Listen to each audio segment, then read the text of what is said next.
Hey, welcome back, everybody, to another episode of the Boys on the Field podcast. Today is episode number 25. Happy quarter century episode, everybody. Got a little Ooh. special one for you today.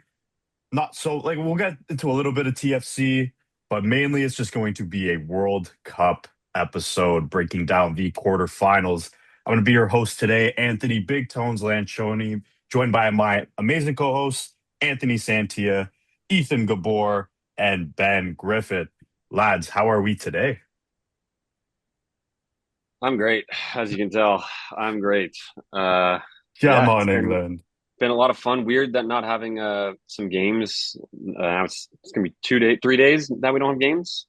Sunday, Monday, Two, Tuesday. two. No, there's game Two. No, yeah, Okay, tomorrow. Tuesday, game yeah, Yeah, first Tuesday. semi. Two yeah. games feels weird. First time during the World Cup where we've had to go a few days without a game, but yeah, excited for the semis. Yeah, no, like Ben, I mean, listen, not having a team anymore, I've kind of had to choose who I'm going to support. And looking at the four that are left, I just had to go with the team that also is has embodied my favorite brand. So we're wearing the shirt today. Yeah, no, been a fun time, but as Ben said, it's kind of weird now. I mean, we're winding down a little bit. It's for the last month or so, it's just felt like boom, boom, boom, just constant games all the time, just nothing but watching football and kind of slowing down. It's starting to get a little bit sad, and I'm getting a little bit scared for once this thing is all over and we have to go back to our regularly scheduled programming of Toronto Football Club. That will be quite the change. But you know what? We'll enjoy it while it's still here. A few more games to go. It's gonna really hit hard when the World Cup's over and we watch MLS because it is just gonna look like Timbit soccer. Um, If it doesn't but already. but that's my point. And now on top of that, we're getting rid of literally world-class football. Yeah, semifinals are coming up. I'm just trying to go for the lesser of all evils. The Corruption Kings are still in, so I'm kind of just going for whoever's playing against them. So come on, England. Never thought I'd say that in my Whoa, life. whoa, Whoa! coming Oh I from my know, him. right? God! Whoa. Right? Wow! This That is that's what my this is thing. what corruption does to people. It's Hmm. Mhm. it's turned Santia into an England fan for the day. I'm That's suicidal. crazy. That's Well, crazy. I'm if it's suicidal. not Like, if it's not already evident from the three things that are being worn for our audio listeners, Ben's got the England jersey on, Yes, Ethan's sorry. got an Yeah. Oasis shirt, and I have a Chelsea jersey on. So I think we all know who we are. Well, this is obviously Ben's country, but we know who me and Ethan are LARPing for the remainder of the tournament. No, We are as you said, it's winding down. It's getting sad. Honestly, I was passing by BMO on Mm. Tuesday when we went down to see Nate's play. So I was on the bus, was passing by BMO, and it hit me because I saw them taking it down. I'm like, wow, Canada's out, Portugal's out. It's getting taken down. It's Yeah. almost done. It's so sad, man. It's honestly, it's the best thing in sports, the World I mean, Cup, you can It's and you can even see it just from the streets because, like, when during the group stage, I mean, everybody is out, kits everywhere, like going oh nuts. yeah, And even that's, of course, starting to dwindle down. So it's, you're getting to that point, but yeah, it's getting scary to get back to reality here, but we'll enjoy it while it lasts. yeah. I mean, I will say the Colombians were definitely out and proud on Tuesday yeah, before their round of 16 loss. That was pretty heartbreaking for them. yeah. All right, so every Canadian soccer fan's favorite team, Morocco, took on the big powerhouse France, Les Bleus, and they did not do anything. I'll be honest. I expected much more of a fight for them this game, but it ends in a 2-0 win for France. Santia, give me your thoughts on this game.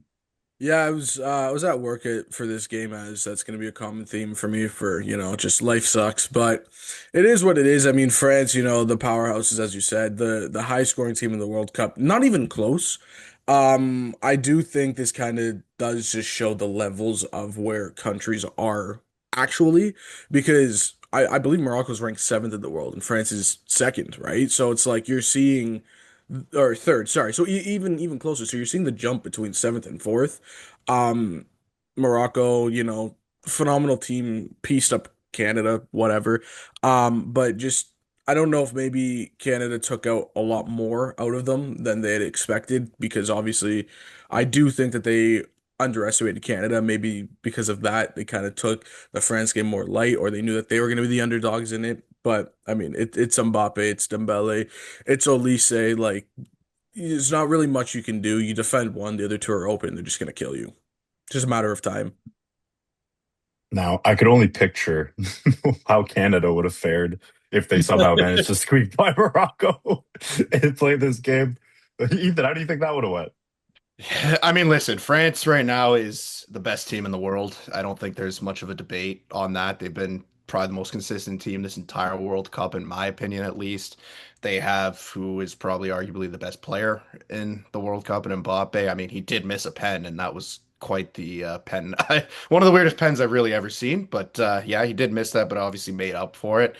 Canada going up against that team, I don't think you really stand a chance. I mean, you just can't get anything going against them. We saw that with Morocco. I mean, there was just like watching that game, it never really felt like Morocco was even threatening for the most part. It felt like France had control most of the time, and they're the best team bar none in the World Cup. They proved it once again in that game. We'll see what happens. Obviously, going up against a very staunch team in Spain now, but yeah, they're in control. Canada probably wouldn't have fared very well. Let's be honest here. Yeah, it is pretty crazy seeing how much they dominated, especially just in the middle and keeping possession against a team that likes to keep possession. France aren't really known for just, I know like Morocco ended up with more at the end of the day, but they didn't really do much with it. So shout out France's midfield holding it down. And Ben, let me get your thoughts on this game. Yeah, just kind of reiterating a lot of the points that were made. It just felt like it was just France deciding when they were going to score. It just felt like you always felt it coming with the players they have on the pitch, and with Morocco just kind of looking a little flat. So yeah, I mean, no surprise. I think all of us thought that France were going to win. I think maybe some of us thought it was going to be a bit more of a contest because Morocco are a good side, but this France team is just unplayable. Like you just can't do anything against them. So I agree with what you guys are saying. I think they're the strongest team at the World Cup. It'll be interesting if Spain can work something against them. It doesn't look like Spain's been too strong this tournament either, but we'll see. We'll see. Yeah, I feel like no Bari for Morocco definitely hindered their attack a Yeah. bit as well. Not sure how much he would have really changed this, but yeah, Mbappe doing the Messi special, miss a pen, then bag a goal and bag a goal and an assist. Kind This is of, really kind of a crazy stat. And I'm sure you guys already probably know this. Literally, Mbappe now is the second most goals in World Cup Yeah, history. 20 they've and been oh yeah, 20. oh yeah. they've been I mean, going that's bar That's for insane. bar. insane. That's insane considering it's Are they tied or are they tied or is he behind by one? Well, He's I think behind they're by by tied. one. one. Messi has He's behind 21, Messi by one. Mbappe has 20. Yeah, this really is the World Cup of just superstars, Yeah. man. Like I we've know. never seen this before. Never. Just guys, the biggest names bagging goals left, right, and center. Mbappe with 7, I think now. Messi with Yes, I 7. believe so. Or is he at 8 now? They might be at 8. Oh Seven boy. or eight. Holland has I don't Holland know had this. 7. Kane has 6. Like Mbappe and Messi are at 8. Holland's they're at at 8. Okay. 7. Jude and Kane are at 6. Yeah. Dembele's at 5. Jude Bellingham with 41-year-old 6 Ronaldo goals. had 3. So did Jonathan David. Yeah. Shout Joe out. David with the Hattie. It Shout really out. has been the World Cup of superstars though. Like you're saying, like look at that list. I mean, Mbappe, Messi, Holland, Kane. Like it is kind of wild that we're getting a World Cup where yes, the top players in the world are performing at their absolute peak, and all of them are doing it. That's not something that necessarily happens all the time. Well, you see what No. No, happens when they're not it's the first playing. time ever this many people have Yeah. scored 7+ goals. You see what happens when they're not playing in 50-degree heat. Like they're not dying on the pitch. They're gonna perform well. Like Climate very controlled simple. stadiums. So there is a superstar that hasn't been showing up to this World Cup, and we're going to get into that game next. Spain versus Belgium. Now, this one I think shocked a lot of people with how it ended up. It definitely shocked me. I thought Spain were going to handle this a bit more comfortably than they did. So it ended 2-1 Spain. Another late super sub Mikel Merino goal. Bringing back the dead art of the super sub. You gotta love it. Hate that he's an Arsenal player because you always got to hear No, it from them when he's the one begging. But can I just interject here for a second? yeah, I have a yeah. real problem with this guy. I have a real Ooh. problem with this guy. Marino. Marino. First of all, Spain, they're just stealing games. Yeah. They're just stealing games in the last 5 minutes. Like, yes, you could say they had the better of the play against Belgium and probably against Portugal as well. But Definitely both against of those Portugal. games looked like they should have been going to, like, it didn't look like they deserved to win it in that fashion, and yet they just pop up with the goal. But my problem with this guy, Marino, I know he's not a striker, but he's an attacking player, or he's not a full nine. He's an attacking player, and he wears number 6, and it drives me insane. It drives me insane seeing him through on goal wearing the number 6. Oh my god, it just drives me insane. It's like when Cancelo took 7 with City.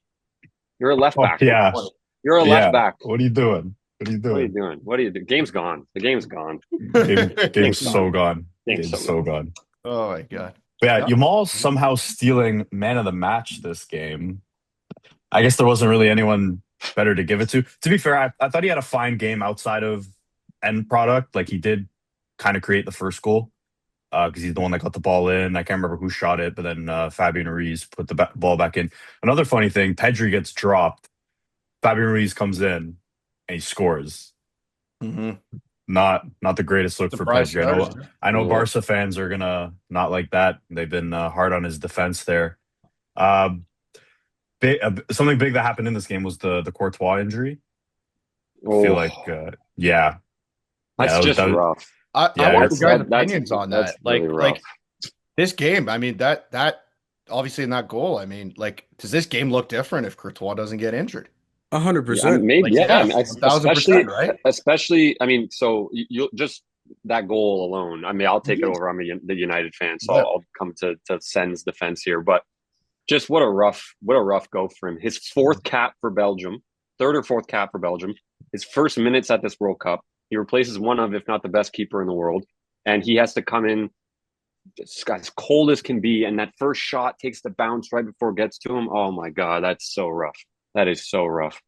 But I think, yeah, if Courtois doesn't get injured, especially if it goes to extra time, maybe penalties, you're looking at one of the best shot stoppers in the world. So, yeah, I mean, that one mistake could have changed everything. For sure. Or It's the World Cup of what ifs a lot of the time. We've talked about it last Mhm. episode. yeah, yeah, yeah. It's Same thing also again. it's also just straight up karma because of Courtois' pass. He is a scumbag for lack of better terms. Obviously, KDB's girlfriend cheating on De Bruyne with him. They hate each other. They've somehow been able to coexist at Chelsea in the past and now with a national team for over a decade. I mean, it's almost as if this Belgian team has just had a curse over their heads for the past almost 20 years now because of this scenario. So karma's finally caught up to him and Belgium, but I mean, it's tough. It definitely does look different, like Ben said, if Courtois doesn't get hurt, solely for the fact that it's like I don't know how quick the goal came from the substitution, but like Is it a it's It couple just minutes, was. wasn't it? let's see. It came on in the 86th minute. 71st. No. 71st minute was the substitution, okay. and So then so they but scored in the 88th. Lemons Okay. or So, Marino. So no. Uh, Lament Courtois Ah, coming out. oh, okay, So yeah, about yeah, about 15-ish minutes yeah. he had. I don't know how many shots he had faced beforehand, but it's a tough shot. Stung his gloves, but I mean, like, man, we gotta talk about Mikel Moreno. Like as a midfielder, being the first person on that. Obviously, I mean, like we know Spain's just better without strikers on the field. Like every time they win something, it's not off the back of a striker. It's off a winger or a midfielder playing striker and just scoring. I mean, it's funny. Me and Tones, we went out during the Spain Portugal game from the previous round, and we saw Mikel Moreno warming up on the bench, and I literally looked at him. I'm like, "Oh, it's over. He's coming in and scoring." Yeah, when he came on, my hands, my face went into my hands. I was like, it's done. Like I knew the goal was coming just because they were knocking on the door. It was kind of like this game. They were just knocking on the door, and then it just takes one little. That's the thing with Spain. It's just death by a thousand Yeah. passes, and you fall asleep for a millisecond, and they kill you. Well, yeah, and I mean they're all created in-house, like the Spanish talent. So like it's almost as if they can play in seven separate positions and they work well. So you don't necessarily need somebody labeled as a striker. Whoever's closest is gonna bag it. But it's just funny because Mikel Moreno is the most clinical striker in the world right now, and he's a midfielder. I mean, it's definition of You super sub, you can't boys. start him though. You can't start him though. No, no, Like, no. He is the he's locked definition of a out. super sub. Oh yeah, oh yeah. It's a die. That's what I was saying. It's a dying art. So like, good on him for being able to do that. Honestly, it is impressive. Hopefully, he just doesn't do it with Arsenal all that much. Shout out Belgium though. Honestly, I think them just keeping this game close exceeded their whole tournament expectations. Um, Shout out Charles de Ketelaar, the Keta goat on his comeback art. because he had a bit of a different a different name going into the game against the States. Uh, he's now one of many players to have more World Cup knockout goals than my beloved CR7. So There you go. fortunate. I Who mean, knows? So Looking at It's only Belgium 4 years. now, just in terms of going forward, I mean, what happens with them now? Because this is sort of the end of the this Lukaku, golden generation KDB, for them. Courtois era. I think Yeah, it's just going to be a wholesale change, honestly. Like Yeah. half of their team is going to be done. It's 4 years Hmm. away, man. Hmm. I yeah. don't know. They It'll probably be got one really interesting more to see it. good. They probably got one more Euros in them. Good little run in the Euros. Hmm. That's probably about it. After that next World Cup, I doubt. Maybe Courtois will be there because goalies have more longevity. Longevity, But yeah. I don't think we'll be seeing Big Rom or KDB. And if we are, they'll be even They'll be worse than they are shells. right I now. mean, yeah. Yeah, they're Hon- already shells. Honestly, I don't even think KDB makes it to the Euros. This guy's so injury prone. Like, He just what? doesn't Yeah, care What's either. he gonna do? Like, he's 35 years old. Played like half the season for Napoli. Saudi's been begging for him to go. Like, I think he's just gonna take his bag and just you know leave. Like, and he turns 36 at the end of Yeah. the month on the 28th. So like realistically, I don't know if a 40-year-old Yeah. KDB is gonna wow. be at the Euros. You Mhm. know what I mean? Like and You even if say he he's is, I don't think he's 36? gonna play. No, he's 35. Oh, sorry. 35. Yeah, Yeah. yeah. He'll be 35, 39.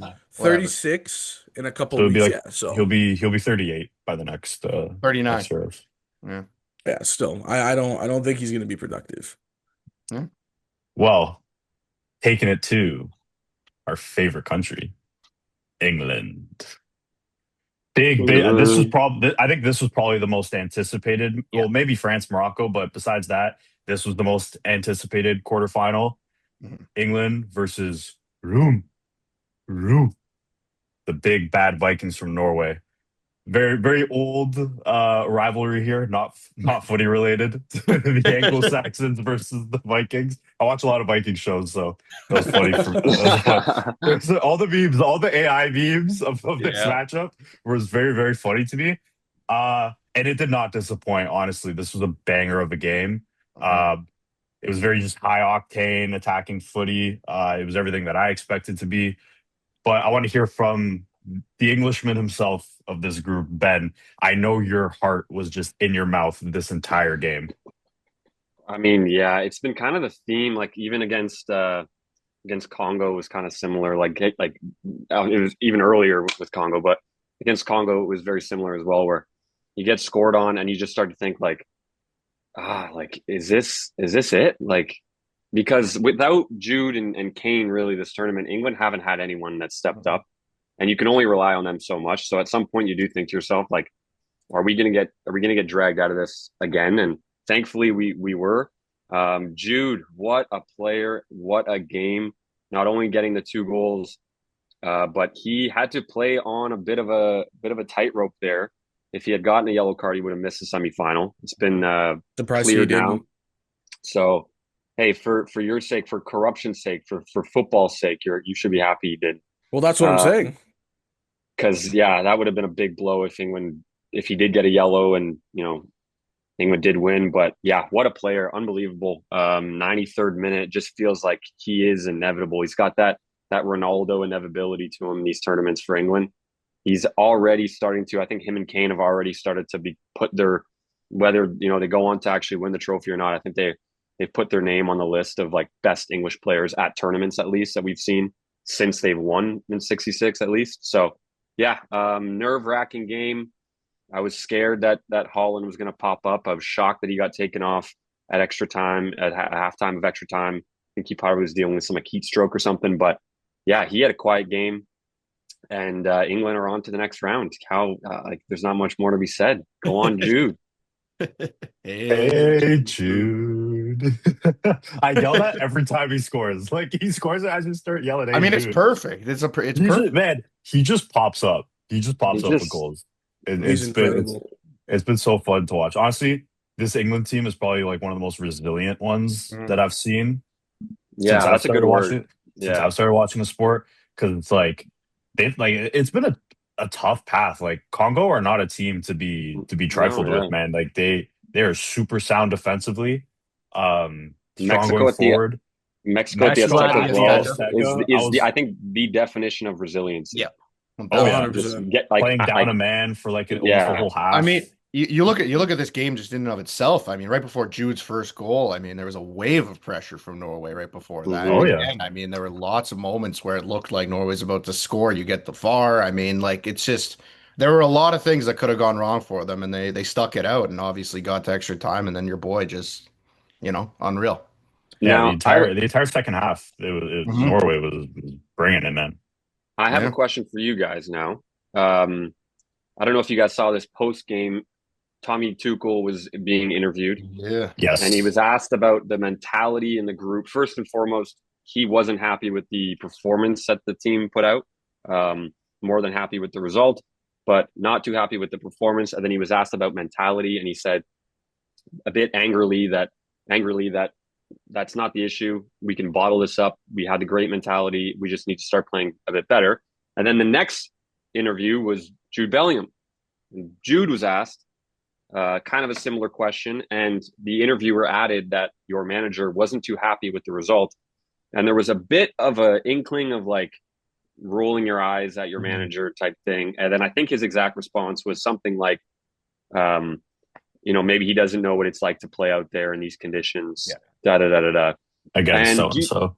yeah, do you think that this is going to cause any sort of issue going into the next game? Is it? I know Thomas Tuchel and Jude Bellingham have had their problems, we'll say, in the past. Jude wasn't selected for one of the qualifying uh, campaigns, or like the 2 weeks off, I think in October or whatever it was.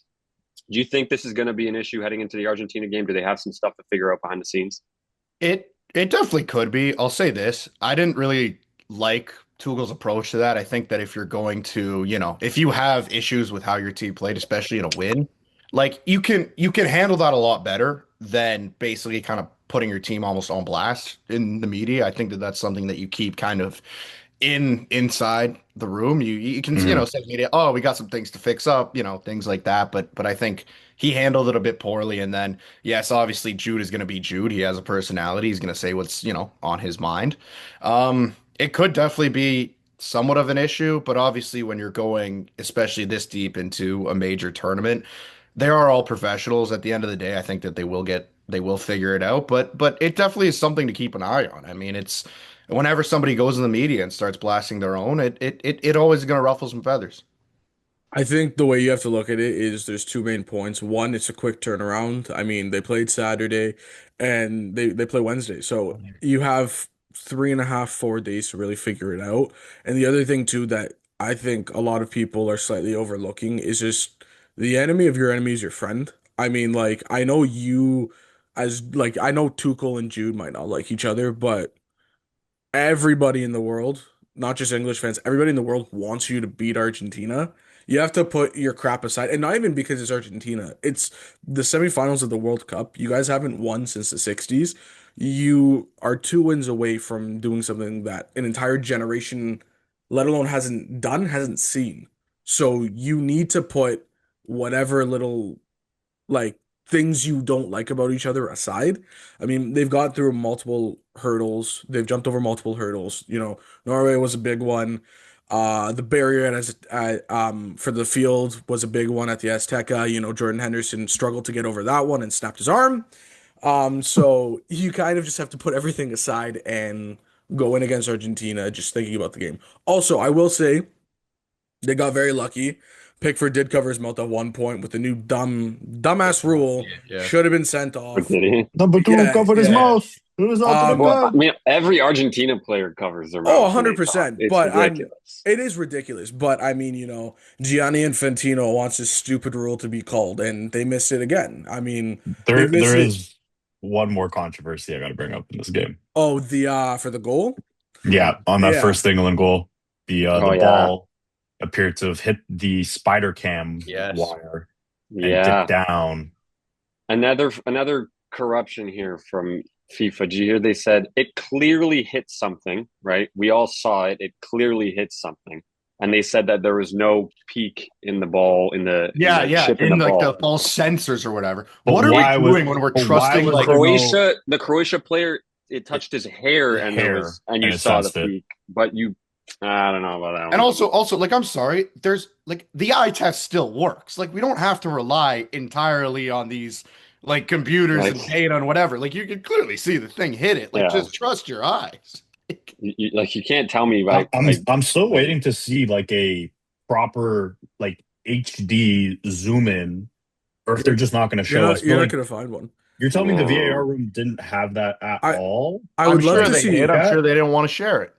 I would love to see the actual They could spider have they cam could have they footage. could they could have called the goal back right away if they saw it. That's what confuses me. I'm like, did they see it? Did they try looking at it? Like, I would love to see the spider cam footage because if the ball hits it, it would surely yeah, It move. would move, yeah. am I crazy or do we just not see this much like I know it's the World Cup is the biggest thing, but like when you watch No, you're American right. sports, do you It see this it much controversy when it comes to like reviews? No, no. Infantino's losing This his World Cup job. Man, especially feels really holy, bad. I don't remember this much controversy in the last one. I got a quick thing I want to No. say. We can segue with that too. Literally 30 seconds. Do you guys know who was a mastermind behind making the spider cam for sports? No. It was Vince McMahon from like the owner of WWE. Oh, He's the one that really? made it. When he first launched XFL like back in the early 2000s, this Oh was his big yeah, invention. yeah. Oh my God, I did Yeah, know that yeah, and then actually. he Yeah, sold yeah, it for yeah. like a stupid amount of money. So, That's good for him. if England were to get that gold called back, you have to bitch at Vince McMahon for that one. All right, Yeah, sorry. I mean, Go back to what we were I talking mean, about. who knows what would have happened if that was called back? Maybe England score anyways. I mean, the Kane almost doubled it right before the half, so I mean they were knocking as well. I going back to the Tuchel thing, I can kind of see where he was coming from on because like obviously as a manager, you always just want to dominate the game, especially when you're playing a team that you think you should dominate, Mhm. like at least like possession wise and they didn't. Like there were large portions of that game where Norway were just on the ball a lot and they were threatening a lot. So I can Yeah. see him being upset, but I also just think he probably should have been like, okay, but yeah, but we showed the resiliency and the mental Yeah. strength to get the job done. So like shout out to us for that. And then Jude maybe could have like not came in with so much attitude. He probably could have been like, yeah, it definitely wasn't our greatest game in some aspects, but yada yada yada yada. Also the Madueke gimmick that has to stop. Like I don't care. Starting him. Yeah, I don't care what It's like because little Saka's not Mhm. I fully don't fit, apparently. neither is Jamal. He's still out there. Like just it's the World Cup, bro. 2 games left.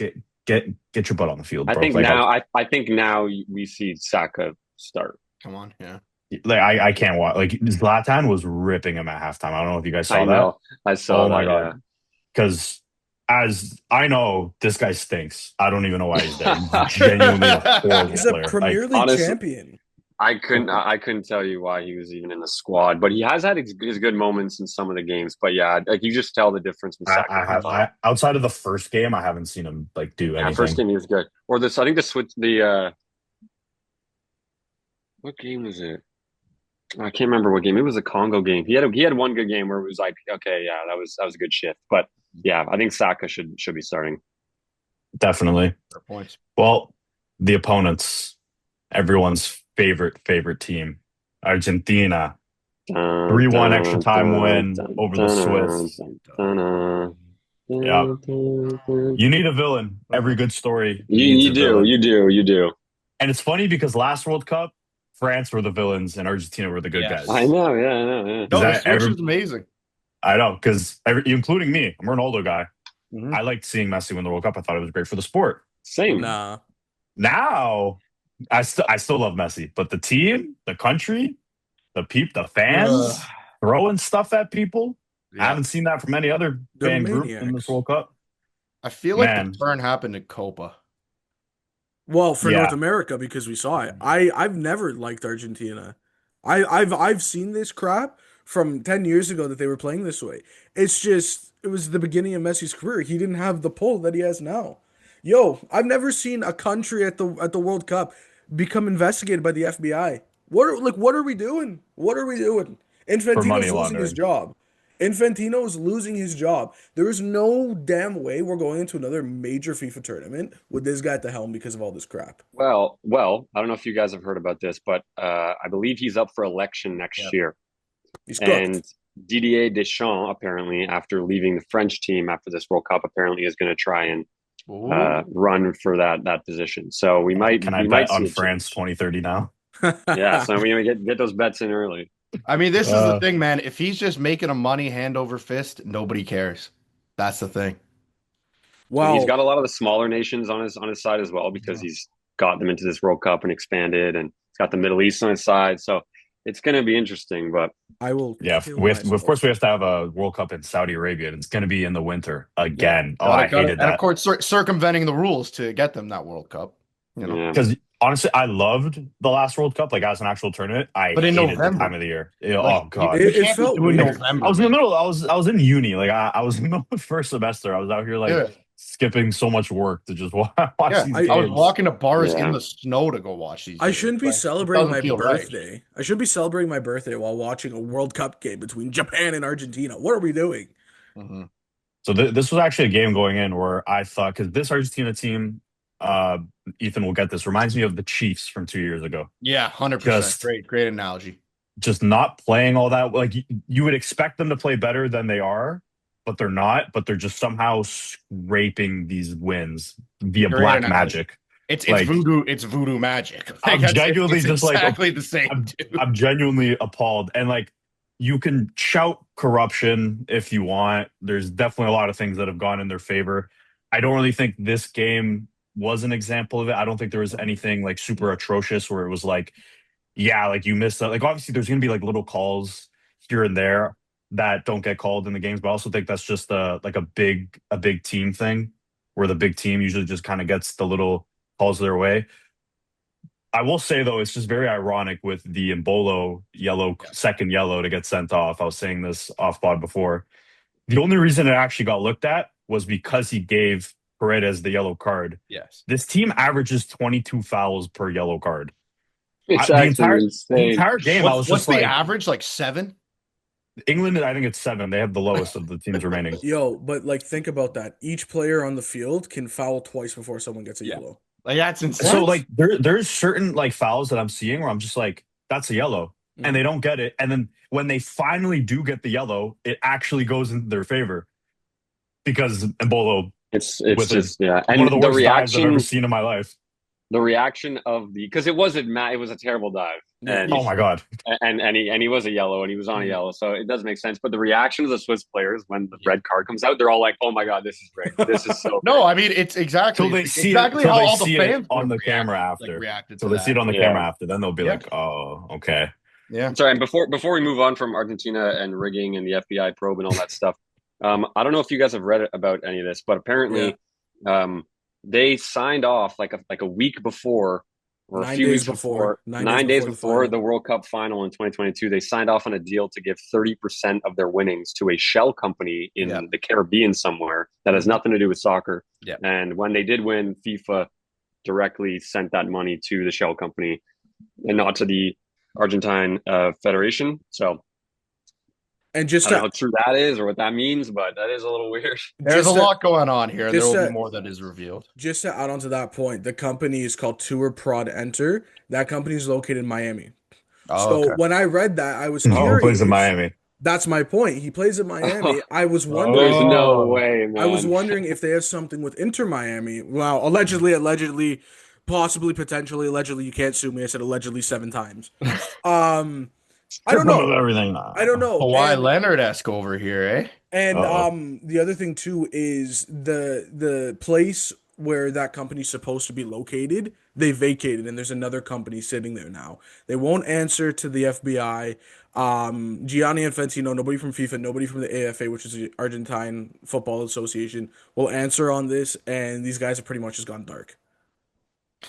There will be a lot more that comes out on this, and I guarantee that. But yeah, Yeah, weird days. Weird days. yeah. So Argentina do get the better of the Swiss. Shout out Messi's corners. That's probably my favorite thing about his game. He whips in a good ball very consistently. A lot of people can't whip in a good ball consistently, and it drives me insane. It's my Um, biggest pet peeve with soccer is corners that don't he get past the front post. can't beat the first man. Drives me insane. That his corners honestly they're fantastic, and it resulted in the first goal. So score predictions I want from everybody. First, France, Spain. I'll go Ben first. I'll go. I'll go 2-0 France. Ooh. 2-0 France. I'll go 1-0 France. 1-0. I think It's going to be 1-1, and Spain's going to edge it in pens. Ooh. Defense wins championships. They've given up one goal so far in the tournament. I had them winning going into the World Cup, and I don't want to flip on my pick because I want to be right. Fair enough. Tones, what's yours? See, I did have them going into the final pre-tournament, so I'm actually going to stick by that as well, even though I don't want them to. I had a Portugal-Spain final, a Yeah. little bias there. I say I'm gonna say 2-1 extra time, Mikel Merino game winner. Okay. I think Mbappe scores early. I think Yamal finally brings one back, and then Mikel Merino wins it in extra time. Then we'll go on to the next semifinal, England Argentina. We'll go reverse now, Santia. I think Argentina is going to win 1-0. Damn, you're I going like straight bad guys, huh? well, it's just like, do we really think Infantino's gonna let Argentina lose? And also, England, they're like the Leafs; they always find a way to shoot themselves in the foot. It's gonna be some stupid crap. England's not gonna make the finals, and if they do, good on them. But I just think the winner of France Spain's gonna win anyways. So I don't think England or Argentina have a shot. So I'm just gonna say 1-0 Argentina. So you're going for the Barca fan wet dream final. God, don't Oh, say that because now I want to change my picks. jeez. All right, Ethan, Jeez. what you My got? my brain, like Santia's, is saying Argentina, but my conscience cannot bring me to make that my prediction because I can't have it. I'm gonna go 1-0 again for this one, and I'm gonna go 1-0 England. I think it's going to be a Harry Kane winner in the 78th minute. That's my prediction. Way of goal. It'll be a cross, it'll be a header. Big head. He has a big head on it. Hmm. Ben. I'm going to go 2-1 England. I think they're the better team. My heart and my brain say England. And I think that they're going to be too good for the corruption. They got Bellingham, they got Kane, and they are bringing this home. That is my prop for the That's day. sick. I got one of the World Cup pins, There you go, and bud. they're getting into the final. There we go. I got a crazy prediction. I think this is going to be one of the craziest games you've ever seen. I think Argentina take a 2-0 lead with goals via Messi and Alvarez. And then I think Kane and Jude bring one back each. This game goes to extra time, and big old Dan Burn gets his head on the end of a Oh, cross. I A would Reece love James that. whipped in ball. Dan Burn gets his head on it, and England wins 3-2 in extra time. And no, and actually, this game will be without any sort of scandalous It'll just be refereeing football. decisions. Just be It'll football. actually just be good old football. I think this is going to be one of the best games in World Cup history. I don't know why. I just have these two teams have just been they've just both gone through crazy games to get here. So I think it'll be a crazy game to get to the final. And yeah, that'll be all for today. Thank you everyone for listening. Shout out Offside Boys. Check out their site. Check out their new shops downtown. That'll be everything. That's me, Anthony Lencioni, Anthony Santia, Ethan Gabor, Ben Griffith. Have a good one, y'all. Thanks for Come on, listening. England. Come on, Woo! England. It's coming home. Wonderwall. Oh.